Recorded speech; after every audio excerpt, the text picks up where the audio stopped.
Hello students, आज हम लोग पढ़ेंगे fat soluble vitamin vitamin D.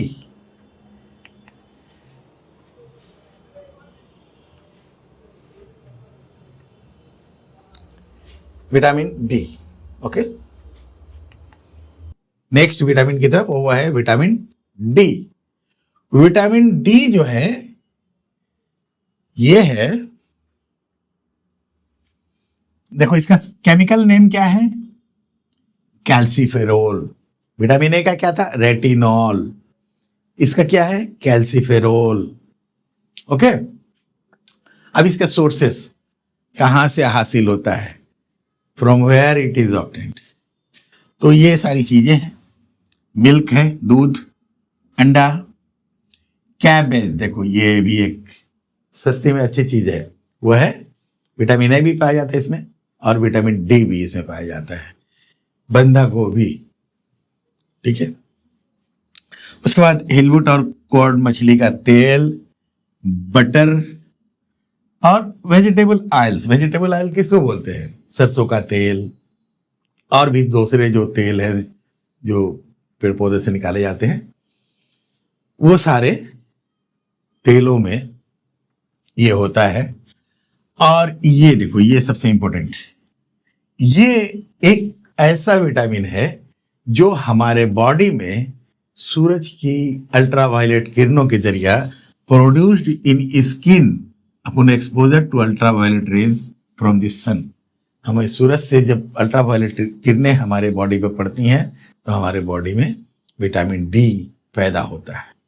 ये बनता है, अंदर अंदर बनता है। ये चीज हम बाहर से खाते हैं तो गर्मी के दिनों में तो खैर ये पॉसिबल नहीं है धूप, लेकिन ठंडे के दिनों में लोग ज़्यादातर धूप में बैठते हैं और ये बहुत फ़ायदेमंद होता है कि विटामिन डी की कमी बहुत हद तक पूरी हो जाती है। अगर हम अपने आप को विटामिन डी पूरी करना चाहते हैं तो अपने आप को थोड़ा सा धूप में रखें, कुछ देर धूप लगे बदन को।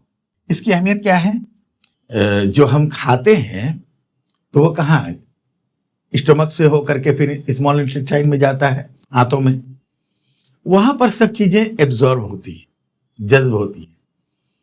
अब हमारी हड्डियों के लिए सबसे जरूरी चीज कौन सा है, ये है कैल्शियम। कैल्शियम हमारे हड्डियों के लिए सबसे जरूरी है। और एक और चीज है जो कि फास्फोरस, ये हमारी हड्डियों के लिए बहुत जरूरी है। अब ये दोनों चीजें हम खा रहे हैं, उसमें कैल्शियम है, उसमें फास्फोरस है, लेकिन क्या होता है, वो बदन में जज्ब नहीं होगा और वो ऐसे ही वो बाहर निकल जाएगा।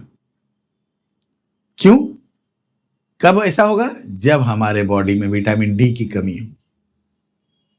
कैल्शियम और फास्फोरस के जज्ब होने के लिए, उसको एब्जॉर्ब होने के लिए इनकी जरूरत है, ठीक है। मैंने विटामिन डी की जरूरत है। विटामिन डी नहीं होगा तो कैल्शियम और फास्फोरस हमारे बॉडी में जज्ब नहीं होगा। अच्छा, अब ये हमारे बॉडी में कैल्शियम फास्फोरस को जज्ब करने में मदद देता है। और ये चीजें जब आ गई तो हमारे बॉडी में क्या हो गया, formation of bones and teeth. हमारी हड्डियां बनेगी, हमारे दांत बनेंगे, मजबूत होंगे, ठीक है। तो बोन हेल्थ और टीथ हेल्थ, इसके लिए विटामिन डी बहुत जरूरी है। उसके बाद फंक्शनिंग ऑफ थायराइड ग्लैंड। हमारी जो थायराइड गिल्टी है, ठीक है, यहाँ पर एक गिल्टी है, क्लास 10 में जाकर पढ़ोगे तुम लोग, यहाँ पर एक गिल्टी है, इसका नाम है थायराइड गिल्टी। तो ये बहुत ज़रूरी है हमारे हेल्थ के लिए। तो इस थायराइड गिल्टी के फंक्शनिंग में, के काम करने में ये मददगार होता है विटामिन डी। अब अगर विटामिन डी नहीं मिला हमको प्रॉपर तो क्या होगा, यानी डेफिशिएंसी सिम्टम्स क्या होंगे, इसकी कमी से क्या हो जाएगा। देखो विटामिन डी की कमी से क्या होगा, एक बीमारी होती है बच्चों में एक बीमारी होती है जिसका नाम है रिकेट्स। अक्सर बच्चे जो है उनको वो चीजें खाने को नहीं मिल पाती है। देखो ये सब जो है, ये जो हम लोगों ने देखा, ये मिल्क, अब गरीब बच्चों को मिल्क नहीं मिल रहा है, अंडा नहीं मिल रहा है, बटर नहीं मिल रहा है, ठीक है। तो अगर ये सब चीजें बच्चों को नहीं मिल पाएंगी, गरीब बच्चों को, क्या होगा? विटामिन डी की कमी हो जाएगी। और विटामिन डी की कमी होगी तो क्या हो जाएगा? तो उनको अक्सर ये बीमारी होती है जिसका नाम है रिकेट्स। और इसमें देख लो ये क्या होता है, उसकी हड्डियां टेढ़ी हो जाती है और वो अपाहिज हो जाता है, ठीक है। अक्सर बहुत सारे लोगों को तुमने देखा होगा। तो इस तरह से हड्डियां टेढ़ी हो जाती हैं। ये रिकेट्स की बीमारी अक्सर बच्चों में होती है विटामिन डी की कमी से। इसलिए ख्याल रखना चाहिए कि विटामिन डी बच्चों को मिलता रहे। और इसका सबसे अच्छा सोर्स मैंने बताया कि सूरज की रोशनी है, सूरज की अल्ट्रावायलेट किरणें हैं। देखोगे कि माँ बाप अक्सर छोटे बच्चों को धूप में थोड़ी देर सुलाते हैं, ये उसी के लिए होता है कि उनको विटामिन डी प्रॉपर मिल जाए। उसके बाद एक बीमारी होती है जिसका नाम है ऑस्टियोमेलेसिया।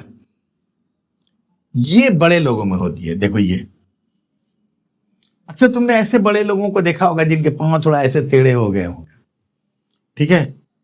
तो ये बीमारी है ऑस्टियोमेलेसिया। ऑस्टियोमेलेसिया जिसको होगा उसकी हड्डियां टेढ़ी हो जाएंगी, बोन जो है ब्रिटिल हो जाती हैं। ब्रिटिल किसको बोलते हैं? ब्रिटिल का मतलब होता है कि नाजुक हो जाएगा, बहुत फटाक से टूट जाएगा, जरा सा भी कुछ झटका लगा, कुछ हुआ, टूट जाएगा, ठीक है। बोन्स बहुत ब्रिटिल हो जाती हैं, तो ऑस्टियोमेलेसिया हो जाएगा।